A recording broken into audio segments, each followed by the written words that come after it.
ChatGPT phishing attacks. So WhatsApp have removed 6.8 million accounts linked to phishing scams, and many of them are powered by AI. And so ChatGPT 5 has been released today. So, the biggest and bestest yet version. So Mark, what do you think about, ChatGPT fueled scams, and is there anything that we can do to combat this problem? I think it's going to become an increasingly difficult challenge. WhatsApp's a very interesting and specific example because, of course, one of the WhatsApp guarantees is that your messages are encrypted in such a way that that even Meta can't read your messages. They can read the metadata around the messages, but of course the challenge is that these systems are getting more and more proficient at simulating actual users. Just for people who might not have this technical knowledge, what's metadata when it comes to a WhatsApp message? Yes. So what Meta, the company, would claim not to overload the term. It's not metadata. Isn't to do with Meta. No, it's not. No. So what Meta, the company, their claim is that if you send a message to somebody on WhatsApp, it's fully encrypted. They can't even read it. Mm-hmm. So you can be sure about that. But what they do have access to is the other data around that message. So who sent it, who received it, when it was sent, and I suspect a number of other metrics that we wouldn't even think about, things such as geographically where it came from, and all those things would be available. So I guess the challenge is though that AI tooling is now getting and for a long time has been very good at simulating real use. So the actually spotting that something is not a real person, sending a message, particularly if you can't read the message itself, harder and harder. It's becoming harder and harder. So I think it is. It's likely to be become a new sort of whack-a-mole problem. I think for the industry trying to work out. We already know. You may know already that AI is being used on both sides of the scam fighting operation. There are companies now who are releasing AI bots to challenge scammers, and I guess in a sort of fairly positive way, and to actually waste their time, catch them. We've spoken to Kit Boga before. We spoke to other people who do these kind of scam baiting using AI. So it has its positive side, but I think the more serious other side of it is it's going to become a bigger problem. Yeah. So Andrew, these the 6.8 million WhatsApp accounts, what they found was that we have these sort of scam farms where organised criminal gangs will set up, kind of a massive warehouse of people who are they're forced to commit scams in a way that is, borderline modern slavery. And what are your thoughts about, the strategies that we're using currently to combat scams? And do you think that there's more that could be done? Well, there's definitely a lot more that can be done, and I guess in a way those sort of farms, scam farms, if you like, are potentially being replaced by sort of the automated scamming, which is highly micro-targeted and highly automated, which is it's a disturbing use of technology because it makes it increasingly difficult to spot. Because it's much more personalised to me rather than just generic stuff, which most people you can spot fairly obviously that it's... We had an example which was, because there's this thing called social engineering, which is like where a scammer kind of does background research on you, and they'd figured out that one of the CEOs was travelling to America, and they'd sent a WhatsApp message being like, oh, hi, we're just in America and I've lost my phone from a new number. Completely plausible. Yeah. They knew a lot of stuff, and it's, do you think that sort of AI is helping power this social engineering, or is this just a problem that would exist without AI? It's a problem that would exist without AI, but it's a problem that's greatly exacerbated by AI, by technology, if you will. And when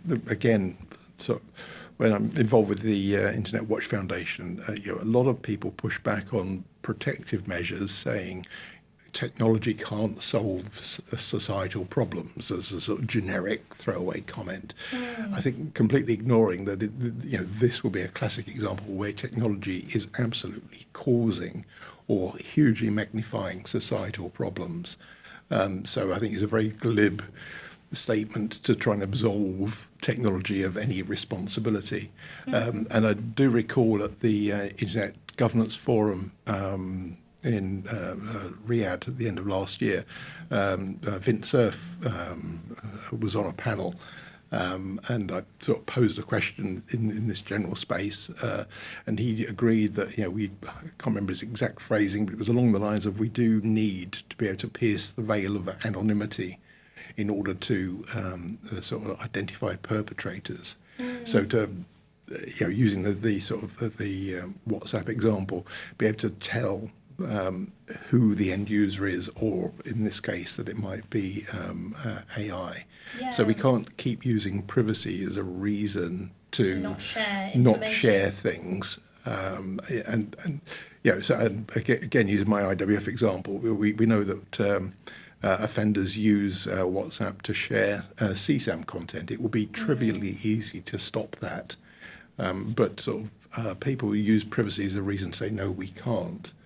My view is we absolutely should, and the same with a lot of these scams. We could do more. Yeah, definitely been a problem, because my background as a speech therapist, I look a lot into sort of child protection cases like the Laming inquiry. And, in 2009, Lord Laming said the words like these, things like GDPR were never intended to prevent information sharing, and that often, in healthcare in particular, where it's all about patient confidentiality, it's like you actually have a duty to report, not just a duty to to keep information confidential. So Mark, you're wearing a GSE t-shirt today. What does the GSE, what does it stand for? What does it do? And is it to do with scams and fraud? Is it to do with information sharing? And what could it do to help turn the tide on scams and fraud? Absolutely. So the GSE is the Global Signal Exchange. It's a new entity which has started at the beginning of this year. And what its main purpose is to turn the tide on scams and frauds by effectively gathering and providing as much data and information about scams and frauds to the people that are best placed to take action. And that's our priority. It's this metadata you were talking about, so the sort of who sent this message, who did they send it to, where was it sent from, and that does come into it. I mean, a large the sort of first starting point really is identifying where the problems are. So that might be URLs or domain names that have been identified as being problematic. It might be down the line telephone numbers, bank account numbers, card numbers that have been identified for fraud purposes. And really what you're looking at with the GSE is what we call the whole fraud attack chain, which obviously starts, when scammers, when they actually start out, they go through a sort of sequential process of establishing infrastructure, which often means, registering companies, registering bank accounts, getting domain names, getting infrastructure in place. And then they move on to obviously, starting to advertise services, to trap people. And then it often goes into a more sort of financial fraud sort of point where they're taking money from consumers. And so we can see the GSE site is up on the screen. Yes. And the global cost of cybercrime continues to rise, powered by AI, ? I was also very interested, Andrew, in your sort of tying this back to AI and ChatGPT, your thoughts on the hallucinations, and also this thing of entirely AI powered disasters, because I saw a story this morning saying that we're now getting cases of people having ChatGPT induced psychosis, and including children. And what are your thoughts on this? We've talked about AI therapists on the show before. What do you think about ChatGPT induced psychosis? So this would probably be an unlikely phrase, but probably worth saying. I am not a psychologist. But in fact, we've seen already, even it's sort of relatively early days for developments, AI, relationships, often girlfriends. She's been more of a male than a female thing, I believe. I think possibly I may have read about AI marriages, or someone wanting to marry their AI girlfriend, which is quite scary.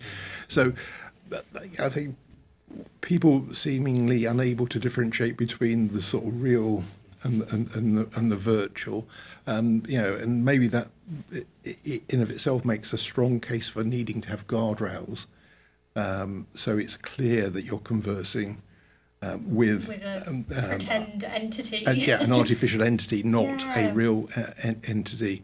Because otherwise, I think I can see why that would start potentially to risk causing problems. Or, in the case of if it's an AI therapist, maybe you get too deep into something, and you probably then need to pass it on to an actual human. That can give you much more tailored, as opposed to sort of canned results. And I would be very concerned about hallucinations, say with an AI therapist, that it might give you wrong guidance, which could be quite. I have a sort of final, light-hearted, funny point, which is, I was talking to Mark earlier this week about ChatGPT is very affirming of whatever you say. So I'll put just a terrible sentence that's misspelt, and it will be like, first of all, I want to say, this is the best writing I've ever seen. And I was saying to the guys, backstage, it's a bit like being in a women's nightclub toilet, of just everyone's there like, you just look amazing. Your makeup is just incredible. It's like ChatGPT really likes to big you up, and you sort of feel like, thank you. Your writing is incredible. And I think, we've sort of talked about maybe that could be what is leading to these difficulties, but